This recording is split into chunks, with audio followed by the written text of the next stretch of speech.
Hey everyone, it's me Arden Lee and I'm back with another video today. And in today's video, I want to drop a bit of a truth bomb on you guys. Um, Here's the question I want to ask you. When you are with your friends or your therapist or just in general, if anyone's asking you about how you're doing or what's going on in your life, do you start talking about other people? That's my question for you. Do you start, and maybe you start by saying, well, I have a situation with this person. It starts out kind of being about you. But then it ends up being all about analyzing the other person and their needs and their actions and everything that they are doing or not doing. Is this something you do? Is this something that's a habit of yours? Because I want to talk about that today because focusing on someone else's needs or boundaries or fuck ups or habits or things that you like or don't like is very often a way of distracting ourselves from our own needs and from our own bullshit and our own habits and choices and bring more conscious awareness to those things. So I want to talk a little bit about that today and how that all potentially unfolds for people. So before I get into that, of course, if you have not yet subscribed to my channel, I would love to invite you to do that and or like my page if you're seeing this on Facebook.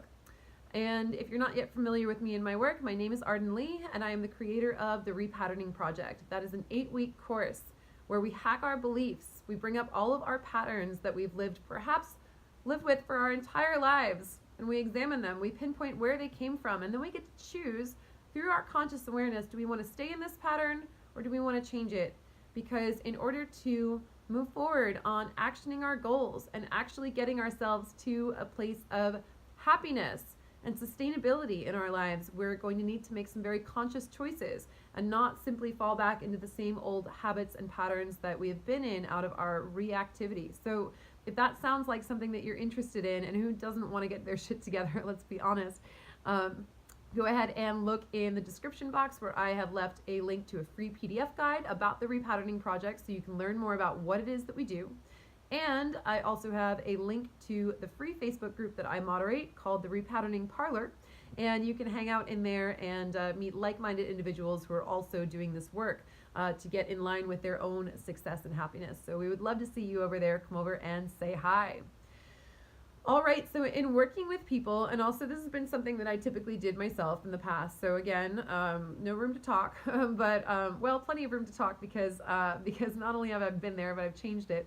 But I see this happen a lot, and that is essentially that the moment, the times that you're supposed to be focusing on yourself and doing those deep inquiries as to how you're doing, what your life is looking like, do you always end up going into other people and what their lives are like and why they're doing the things they're doing and all of that? And even if it starts out as a way that something is affecting you, can you stay on your side of the fence about it?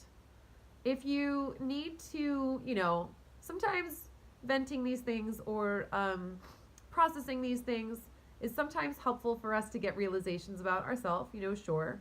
But overall, I just want to bring your attention to this pattern because if you're someone who does this a lot, it probably means that you are using other people as a crutch to avoid your own work. That was a little harsh, I know, but I'm going to say it. I was once in a place where I had a lot of friends who were fellow codependents. I didn't even realize I was a codependent at this time because, I was so independent. I lived on my own and, paid my own bills and had my own shit going on. But emotionally speaking, I was always all up in other people's business. I was always trying to figure out what was motivating people in my life, or figuring out how, what made someone tick, especially if they were someone I was dating or I was in love with. I would focus all this energy on figuring them out, and I justified this as because I was a seduction coach, so figuring someone out was so much of what I did in order to create experiences for them that would be emotionally pleasing to them, or whatever. So here I am just thinking like, well, I'm just a relationship genius, and that's why I'm sitting here analyzing everybody else but myself.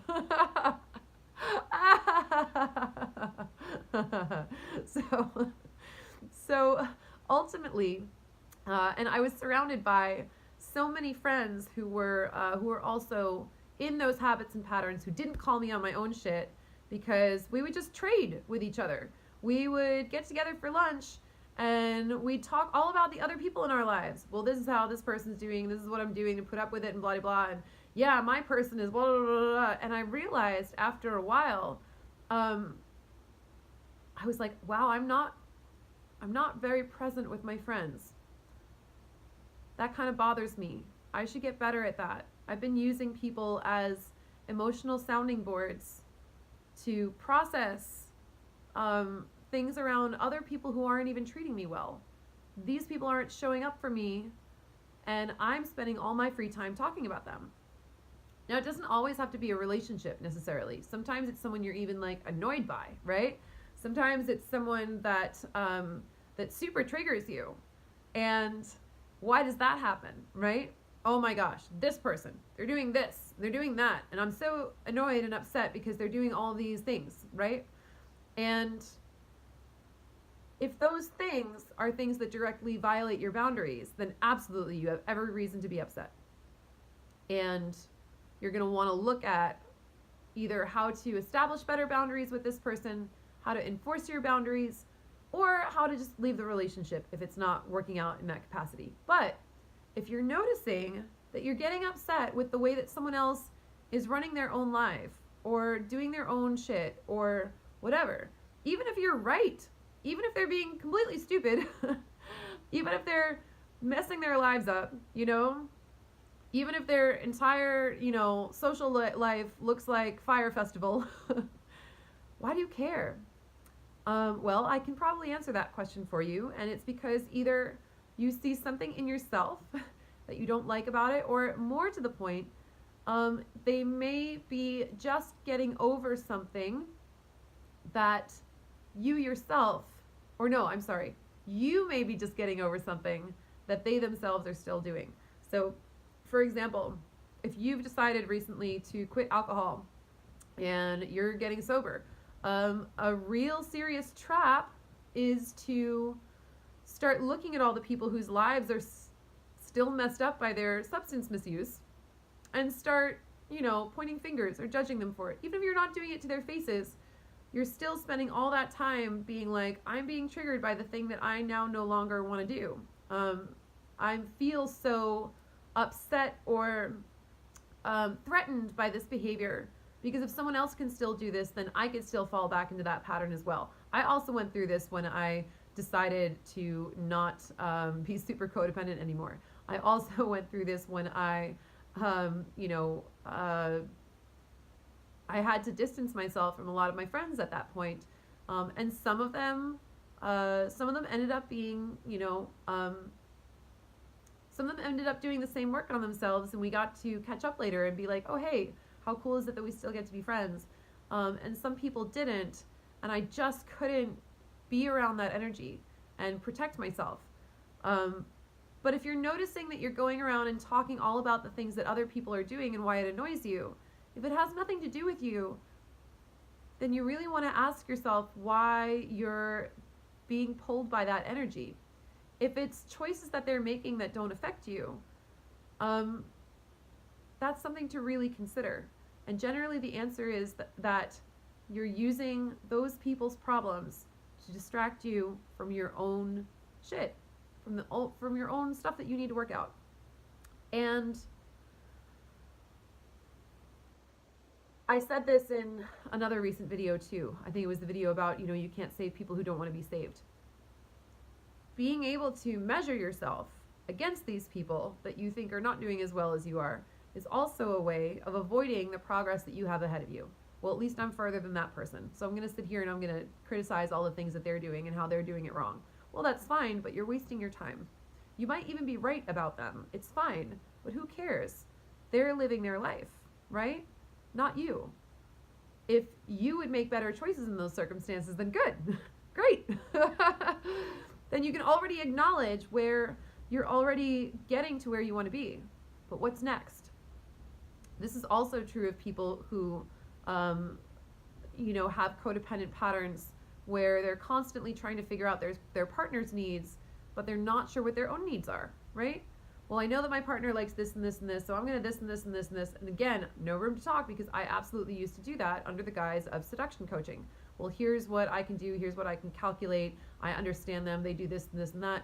And, sure, sometimes it's nice to get clarity on a situation, right? Sometimes it's nice to say this is what's going on, especially with an intimate partner where you guys are, rubbing up against each other and triggering each other, and it's helpful to know. But at the end of the day, are you just constantly, especially when my hackles really get raised around this is when someone's going on about an ex, and he would do this and he would do that and they would do this and blah, blah, blah, and I'm like, are they here right now? Are they in the room with you? Do they still have some hold over your life? It's one thing to explain where you're coming from, and talk about your own story and say, hey, this is what happened to me in my last relationship and this is what I'm dealing with now going forward because of my ex's behavior XYZ. Here's how that imprinted on me. Here's the patterns that it set. Here's how I'm dealing with it. Or here's how I want to deal with it. Or here's what I want to go from here. That's great. But when you get stuck in this hamster wheel, where you're not focusing on the thing that you want and you're just focusing on all the things that your ex did wrong or right or whatever, you're not here to fix your ex. You're here for you. You're here for yourself. You're here for your own life. And you really want to start to get some focus on that. So yes, acknowledge your history. Yes, say a friendship with this person is no longer in alignment with me because I see them doing these things and that's not in alignment with what I'm calling in for myself. Great, perfect, good, But I can hear the difference in tone when people are speaking that way because they always manage to say, and in conclusion, here's where I'm going with it. Here's what I'm doing, or here's what I need right now. Here's what I'm learning. If you're constantly getting stuck in this wheel of they this, they that, and all of this kind of finger pointing, you might be right about all of your assessments, but none of it helps you move forward.